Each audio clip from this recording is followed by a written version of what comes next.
जगाच्या इतिहासात काही लढाया अशा असतात ज्या आपल्या भविष्य ठरवतात. आज अशीच एक लढाई इलेक्ट्रिक गाड्यांच्या जगात लढली जाते. एका बाजूला आहे चीन नावाचा एक महाकाय गोलायत आणि दुसऱ्या बाजूला भारत. पण थांबा, या स्टोरीमध्ये एक असा जबरदस्त ट्विस्ट आहे ना, जो सगळा खेळच पालटू शकतो. तुम्ही पाहत आहात TY मराठी. ओके, चला जास्त वेळ न घालवता थेट मुद्द्यावर येऊया. हा आकडा बघा, 70%. आता हा आकडा नेमका आहे तरी काय? तर हा आहे चीनचा जगातल्या एकूण इलेक्ट्रिक गाड्यांच्या उत्पादनातला वाटा. म्हणजे बघा, जगात बनणाऱ्या प्रत्येक 10 EV पैकी तब्बल 7 गाड्या एकटा चीन बनवतो. शॉकिंग आहे, नाही का? तर सगळ्यात आधी हे समजून घेऊया की चीन या शर्यतीत इतका पुढे पोहोचला तरी कसा. पाहूया चीनचं हे न थांबणारं EV मशीन. चीनची ताकद फक्त एका गोष्टीत नाहीये. ते वर्षाला 1,24,00,000पेक्षा जास्त EV बनवतात. जरा विचार करा, केवढा प्रचंड आकडा आहे हा. त्यांच्या स्वतःच्या देशात विकल्या जाणाऱ्या गाड्यांपैकी निम्म्याहून अधिक गाड्या इलेक्ट्रिक आहेत. आणि सगळ्यात मोठा गेम चेंजर, जगातल्या 75% लिथियम आयन बॅटरी उत्पादनावर त्यांचा कंट्रोल आहे. आणि याचमुळे त्यांच्या गाड्या अमेरिका आणि युरोपच्या तुलनेत अक्षरशः निम्म्याहून कमी किमतीत मिळतात. काही वर्षापूर्वीपर्यंत EV म्हणजे फक्त एकच नाव, टेस्ला, बरोबर? पण आता चित्र पूर्णपणे बदललंय. चीनच्या BYD कंपनीने टेस्लाला मागे टाकलंय आणि जगातली नंबर 1 EV उत्पादक कंपनी बनलीय. या एका उदाहरणावरून कळतंय की पॉवर बॅलन्स कसा शिफ्ट होतोय. चीनची ही प्रगती बघून खरंच थक्क व्हायला होतं. पण आता आपल्याला नाण्याची दुसरी बाजू पाहावी लागेल, जी आपल्यासाठी म्हणजे भारतासाठी एक खूप मोठं वास्तव आहे. फक्त हे आकडे बघा. चीन वर्षाला बनवतो 1,24,00,000 पॅसेंजर EV आणि आपण फक्त 1,75,000.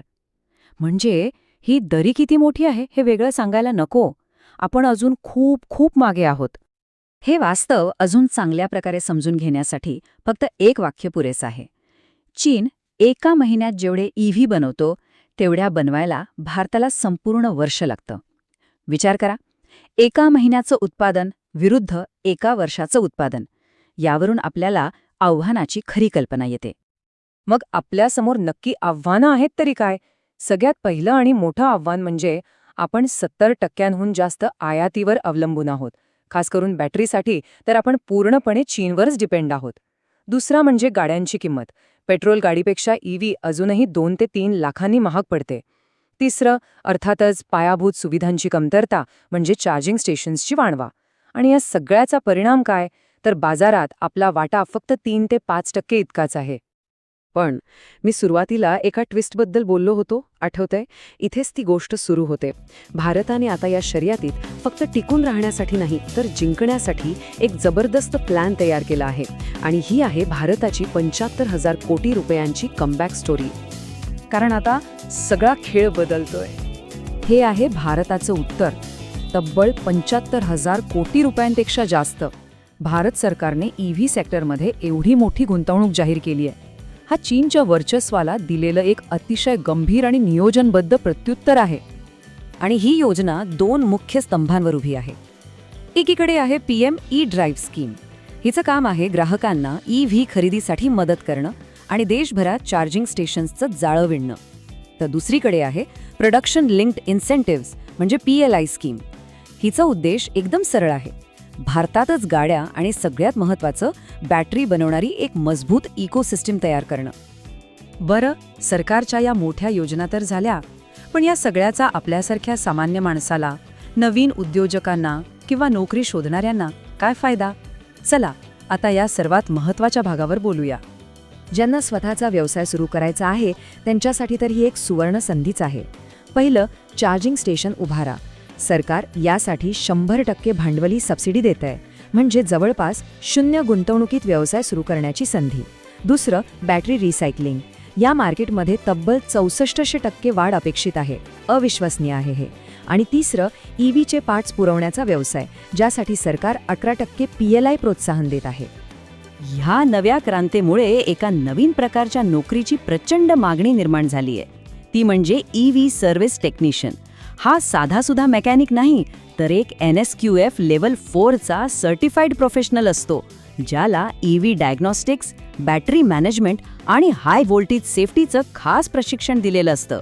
भविष्यात या भूमिकेला खूप डिमांड असणार आहे. आणि फक्त टेक्निशियनच का? EV डिझाईन इंजिनियरला वर्षाला 12 ते 40 लाख रुपयांपर्यंत पगार मिळू शकतो. बॅटरी स्पेशलिस्ट तर 15 ते 50 लाखांपेक्षाही जास्त कमवू शकतो. BMS सॉफ्टवेअर इंजिनियर 10 ते 35 लाख आणि एक चांगला कुशल EV टेक्निशियनसुद्धा 4 ते 18 लाख रुपये सहज कमवू शकतो. म्हणजे या क्षेत्रात संधी आणि पैसा दोन्ही आहे. तर मग भारताचं भविष्य काय आहे ते ठरलेलं नाहीये. ते आपल्या सगळ्यांच्या एकत्रित प्रयत्नांवर अवलंबून आहे. ही एक संधी आहे आणि ती स्वीकारायची की नाही ही एक निवडसुद्धा आहे. सरकारचा रोडमॅप एकदम क्लिअर आहे. 2025 पर्यंत PLI स्कीम अंतर्गत मोठमोठ्या बॅटरी गिगा फॅक्टरीजचं बांधकाम सुरू होईल. 2027 पर्यंत आपल्या देशातच मोठ्या प्रमाणावर बॅटरीचं उत्पादन वाढेल आणि 2030चं लक्ष्य काय, तर बाजारातल्या 30% गाड्या EV असतील आणि 5 लाखापेक्षा जास्त लोकांना थेट नोकऱ्या मिळतील. तर EV क्रांती तर सुरू झालीये. आता खरा प्रश्न हा आहे की आपण फक्त प्रेक्षक बनून हे सगळं घडताना पाहणार की या क्रांतीचा एक भाग बनून ती घडवण्यात मदत करणार? निर्णय आपला आहे.